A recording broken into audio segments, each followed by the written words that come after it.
thrifting or antiques something that you might be interested in? Well, the Old Bank Building Antique Shop in downtown Nagani has antique quality products. Ashley Kirkland is live this morning to tell us more about what they've got. Ashley? Good morning, Vicki. We're going to tap into our Inner Antiques Roadshow here at the Old Bank Building Antiques Shop in Nagani. Now that you can buy and sell your unique items here, your more seasoned items, you can also get them appraised. And we're going to talk to the owner a little bit later, talk about what makes something antique, what's the difference between antiques and vintage, and all of those things. They've got a lot of neat items inside here, so we're going to look at some items. I even dusted off my old crown here. I bet you guys didn't know I was royalty. And I'm going to see how much this might be worth. I don't know. What do you think, Vicki? I'll take it back to you for now. Ashley Kirkland reporting live in Nagani, TV6 News. How could you give that up? Don't do it. You hang on to that. In the meantime, as we get ready. Good morning, Vicki. That's right. You could come here and you could be sitting on a gold mine or maybe a lump of coal, but you'll never know if you don't get it tested out. Right now, I'm here with owner Jeff Plumer of the Old Bank Building Antiques Shop. Jeff, thanks so much for being here this morning. Thanks for coming here. Now, what makes something an antique opposed to vintage or just old? Well, typically antiques were considered 100 years old. We kind of deal in everything from antique items to more vintage, which kind of covers a broad range, 40s, 50s, 60s, 70s, and even people are collecting stuff from the 80s. So it's all a matter of what people are looking for at any given time. And what's the trend now? You say that it changes every so often. Yeah, it's people right now are into things mid-century items, industrial items, farmhouse stuff, wire baskets, old electric fans, typewriters, vintage clothing. It's really kind of runs the gamut. Yeah. And those things, some of them don't work anymore. Is it more for decoration or as like a memorabilia? Yeah, like something like an old electric fan most people will set on a shelf. It could take your fingers off anyhow if you use it. So sometimes it's just fun things to decorate your house with they're old and authentic and have character. Yeah. Now you guys in this building have over 30 rooms of antiques. How do you appraise things and how do you decide what deserves to be in here?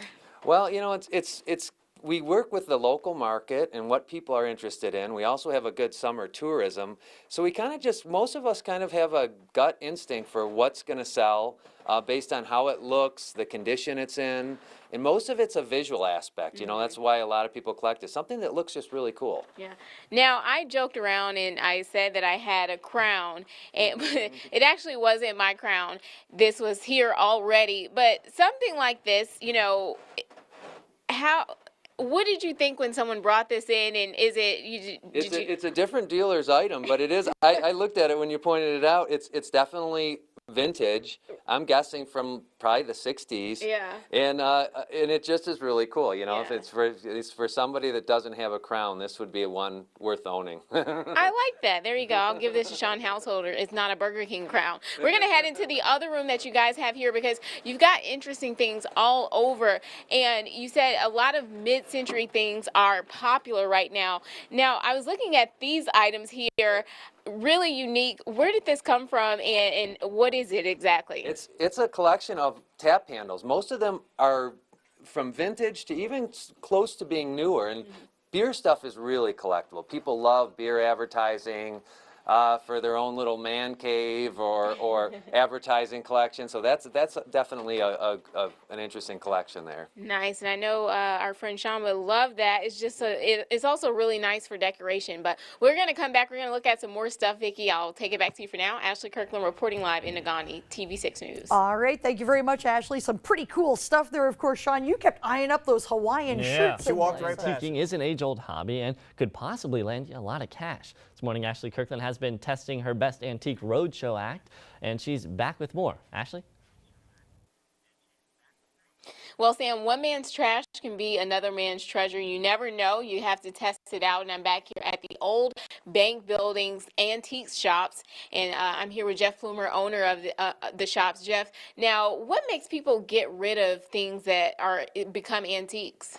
Well, a lot of times people are inheriting family items or they were decorating with certain old items and they just decide they're changing their look. But a lot of times it's just excess stuff that's been passed down from the family.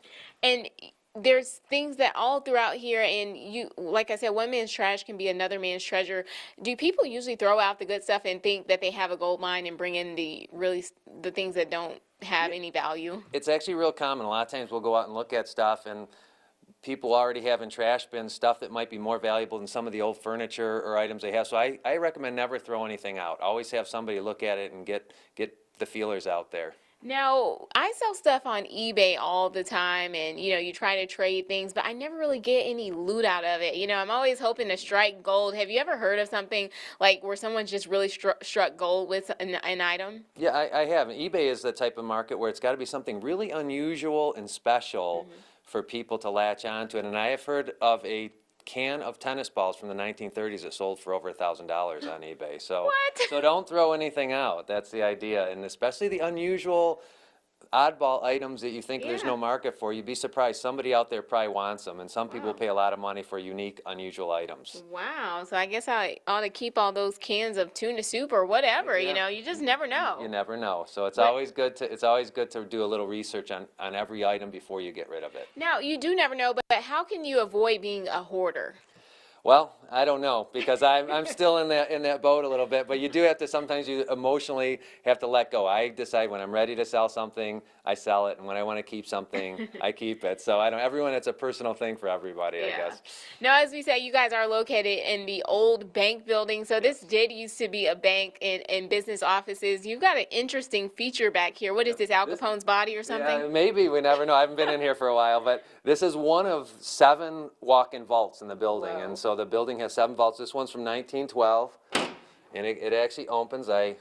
You actually had to put in a code to I open have to put in a combination, a very top secret combination, because we have a lot of, mostly junk stored in here. So it's nothing, no gold bullion.